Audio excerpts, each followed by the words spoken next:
Akhirnya terungkap sudah nasib Kapolres hingga Kapolda yang saat ini terancam akan dicopot dari jabatannya. Kapolri Listio Sigit Prabowo tegaskan jajarannya untuk menangani kasus tindak pidana tersebut. Namun sebelum kita lanjut, bolehlah kalian tekan tombol like. Dan yang belum subscribe, bisalah kalian subscribe juga channel ini terlebih dahulu. Kalau sudah, mari kita ikuti berita ini sampai selesai agar kalian tak gagal paham. Nasib Kapolres hingga Kapolda kini terancam dicopot apabila mereka tidak bertugas dengan baik. Kapolri Jenderal Listio Sigit Prabowo meminta semua jajarannya agar mereka lebih tegas lagi dalam menangani kasus perjudian hingga penanganan kasus tindak pidana lainnya. Pihak Kapolri juga tidak peduli apakah itu dari pihak Kapolres, Direktur hingga Kapolda, semuanya akan tetap dicopot. Hal tersebut juga disampaikan saat memberikan pengarahan melalui virtual kepada jajarannya di seluruh Indonesia, Kamis tanggal 18 bulan 8 tahun 2022.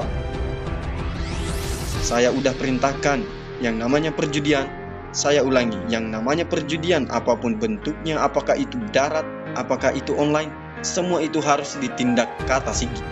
Mantan Kabar Reskrim Polri ini menyebut ia tidak akan segan-segan untuk mencopot anggotanya yang tidak becus memberantas perjudian dan tindak pidana lainnya.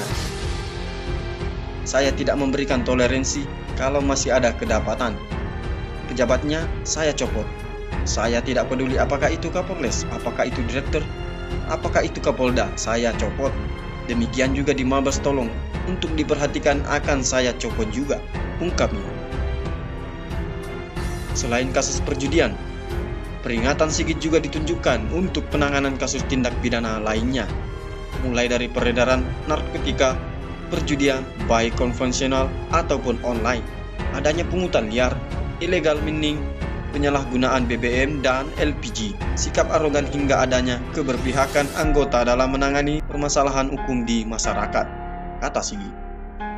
Di sisi lain juga, Kapolri Listio Sigit Prabowo meminta kepada seluruh jajarannya untuk lebih tegas lagi menghindari semua potensi yang akan terjadi pelanggaran-pelanggaran yang dapat mencoreng nama baik Korps Bayangkara.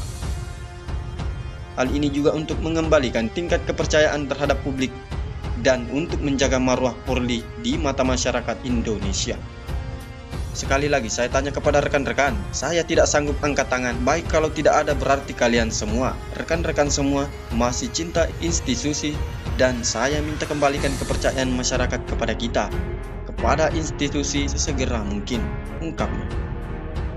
Untuk informasi tersebut, adanya juga kasus pembunuhan Brigadir J yang kini akhirnya sudah menyeret mantan Kadif Propam Mabes Polri Irjen Verdi Sambo yang memunculkan beragam rumor termasuk masalah konsorsium 303 atau perjudian.